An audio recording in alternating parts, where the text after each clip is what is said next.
Right, back now to our top story. Kamala Harris has outlined her plan to build what she calls an opportunity economy. The Democrat pitched her economic vision at an event in North Carolina. She vowed to ban price gouging, which she says is partly responsible for inflation. Corporate profits have indeed risen substantially since the pandemic. Economists disagree over whether price gouging has contributed to inflation. Many blame supply chain issues and consumer behavior. Robert Reich was the U.S. Labor Secretary under President Clinton. Robert, thank you so much for being with us. So give us your take on this focus on price gouging and how much of the rising prices we saw during and after the pandemic was due to sort of corporations behaving badly and sort of cashing in versus other factors, including supply chain issues as well. Well, Zane, there are many issues in terms of supply chains, obviously, and supply and demand play a very large role in terms of inflation. But undoubtedly, the increasing concentration of corporate power in fewer and fewer corporations who don't have to compete very much with each other has been responsible for keeping prices very high, particularly in sectors like food and grocery in the United States. And so when Kamala Harris talks about price gouging, I believe what she's talking about is monopoly power. Right, because price gouging sort of means different things to different people. Some people will hear that term and think that maybe corporations are artificially trying to limit supply in order to raise prices. Just give us your definition in terms of what you think Kamala Harris is talking about here.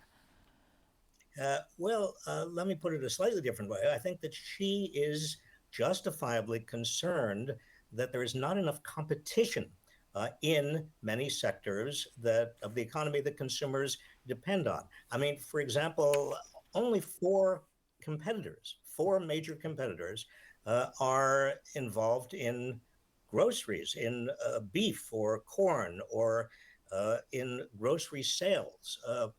70% of grocery sales really are dependent on four companies. And when you have only four companies, they can easily coordinate their prices and easily avoid cutting their costs and cutting their prices.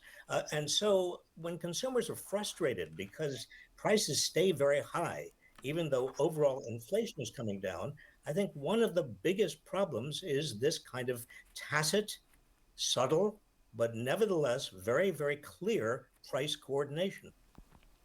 Obviously, the main focus, I shouldn't say the main, but maybe one of the main focuses of Kamala Harris's speech was to keep or to sort of ensure that the middle class or everyone in this country had access to low consumer prices. So that is her focus, lowering inflation, making sure that prices for consumers were as low as possible.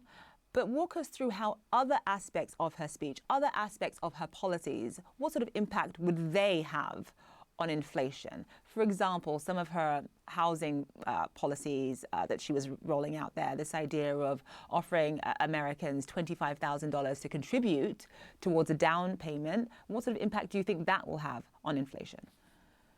Well, it could have a positive influence if it led to more housing. One of the biggest problems in the United States is we just don't have enough housing. We just don't have enough building of housing. This is particularly true with regard to single family housing.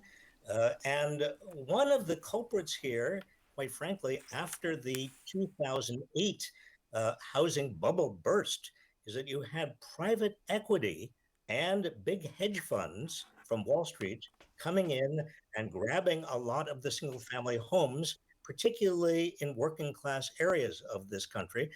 And that reduced the supply of rental housing. This is a huge problem, and it's a growing problem.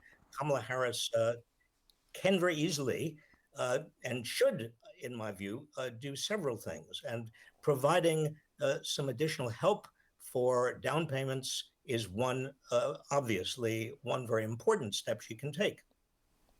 Right, Robert Reich, former U.S. Labor Secretary and author of The System, Who Rigged It and How We Fix It. Robert, thank you so much.